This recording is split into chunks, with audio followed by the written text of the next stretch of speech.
Highlight. Lagos State Government promises improved healthcare accessibility on completion of new Mercy Children's Hospital orders. Sarab sues NNPC over alleged missing oil revenues. Advancing Palestinian leader urges United States to stop Israel's re-offensive. And in sports, Nigerian British boxer Anthony Joshua confirms state for next fight, possible opponent. Now, the details. I'm Sarah Adesanya.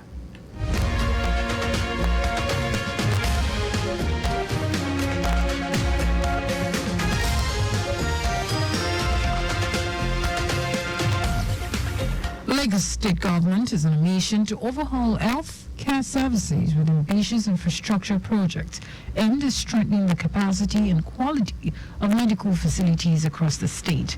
Commissioner for Health, Akin Abayemi, the Special Advisor to the Governor on Works, Adekunle Olayinka, and the Permanent Secretary of the Ministry of Health, Olusegun Ogboye, stated this when they conducted comprehensive project inspections to various state medical infrastructure initiatives.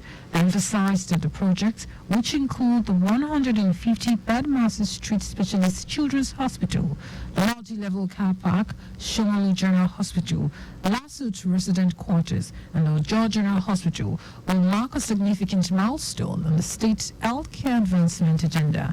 Commissioner for Health, Akin Abayemi, highlighted the transformative impact on the Mercy Street Specialist Children's Hospital, stating that it will redefine pediatric care not only in Lagos but also in Nigeria and Africa as a whole.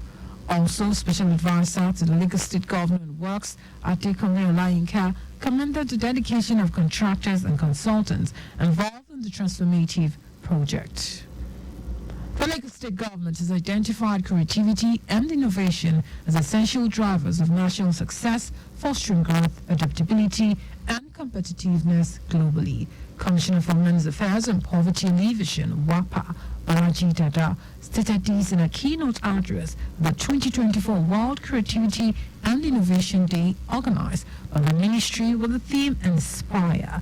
Dada noted that creativity empowers societies to adapt to changing circumstances, develop new technologies, and find innovative solutions to social, economic, and environmental challenges.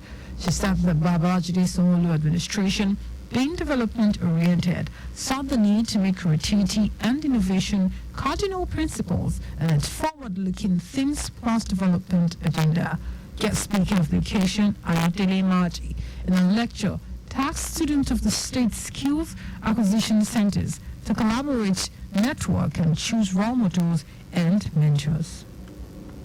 And in keeping with the commitment to establish the Kings and Queens Club in all schools across the state, the Lagos State Domestic and Sexual Violence Agency, DSVA, has trained school counselors and teachers drawn from Education District 3 who will serve as patrons and matrons of the agency.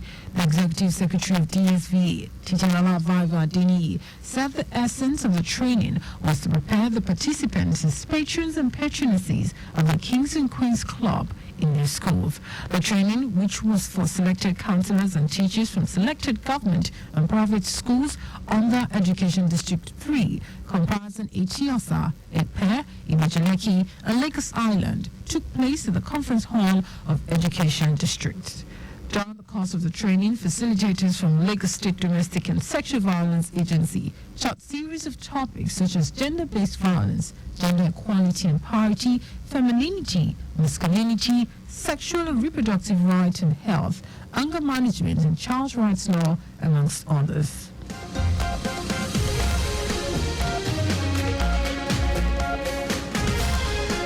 Minister of Health and Social Welfare, Mohammed Pate, has promised to initiate a process to adjust the consolidated health salary structure for the Joint Health Sector Unions of Nigeria, JHESU.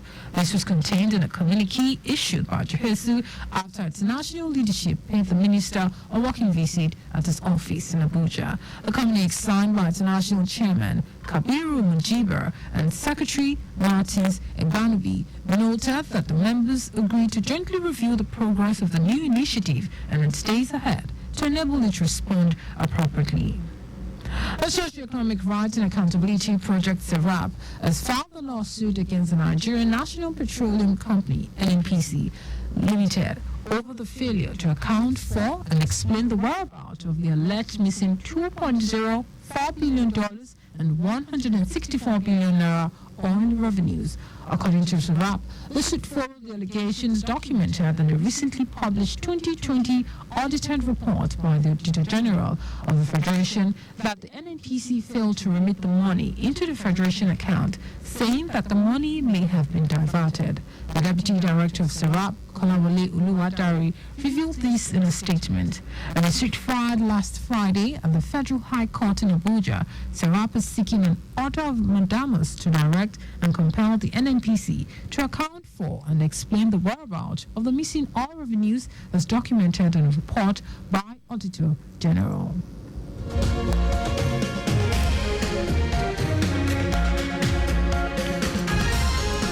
President Bola Tinubu's family stated that his administration's decision to eliminate the petrol subsidy was crucial to preventing the nation from bankruptcy.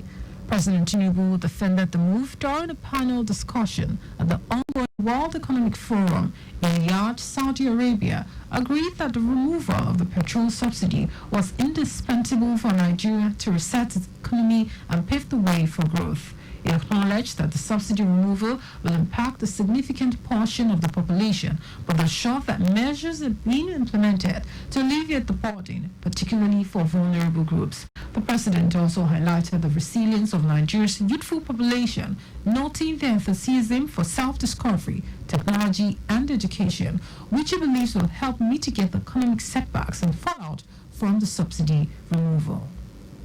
Meanwhile, the president has extended his heartfelt condolences to families of the victims of River State fire incidents where no fewer than 5 persons died and more than dozens of vehicles destroyed. Scorched goods worth estimated billions of naira were destroyed in Saturday disaster caused by an articulated vehicle conveying petroleum products at the LMS section of the East-West Road in Port Harcourt, River State. Commiserating with the government and people of River State on this tragedy, President Tinubu prayed for the speedy recovery of those injured in the incident. Tinubu's condolence message was contained in a statement signed by his media aide, Ajuri Ngelale.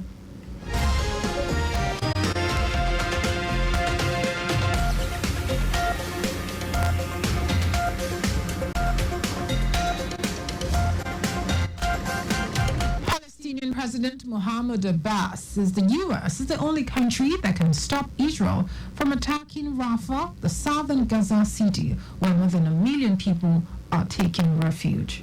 Abbas, who runs part of the occupied West Bank, said any attack could see Palestinians flee Gaza. On Saturday, Israel's Foreign Minister Israel Katz said Israel could suspend the incursion if there were a hostage deal.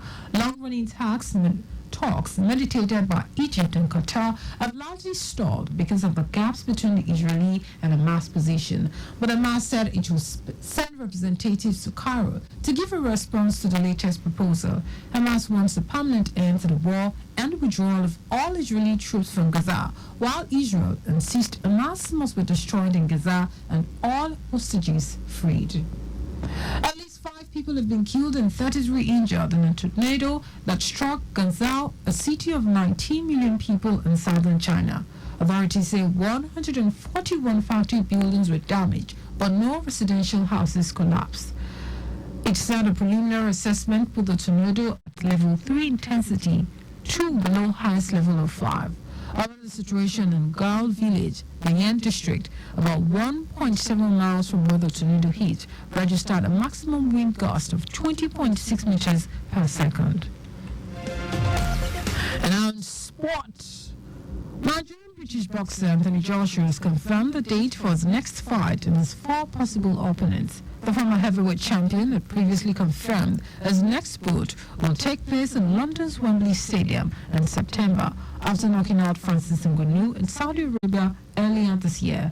Joshua says his next opponent will come from the Frank Warren and Eddie Hearn 5 vs 5 night on June 1, when Deontay Wilder takes on Zhang Zhang and Daniel Dubious faces Flip Havoc in Riyadh, Saudi Arabia. Just before we go, please do not drive beyond the specified speed limit. You can follow us and like all our various social media platforms: X, Traffic Radio 961, Instagram, Lagos Traffic Radio 961. Subscribe and watch our news and programs live on YouTube, Traffic Radio 961. You can also visit our website at trafficradio961.ng. Did you know that Solo administration established 10 tree and oxygen centers? You can get more details on the Lagos State Government website. So in the news, here are the highlights of the major stories.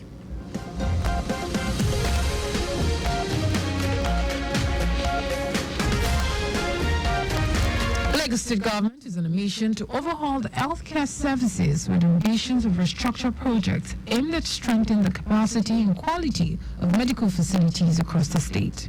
A Socioeconomic Rights and Accountability Project (SERAP) has filed a lawsuit against the Nigerian National Petroleum Company (NNPC) Limited over the failure to account for and explain the whereabouts of the alleged missing $2.04 billion and 164 billion naira on revenues. We also told you that Palestinian President Mahmoud Abbas said the U.S. is the only country that can stop Israel from attacking Rafah, the southern Gaza city where more than 1 million people are taking refuge. And in sports, Nigerian British boxer Anthony Joshua has confirmed the date for his next fight and his 4 possible opponents. For contact with the newsroom, send a message to info@trafficradio961.ng. That is the news broadcast compiled by Aderayo Idu Olaya. I'm Sarah Adesanya. Thank you for listening.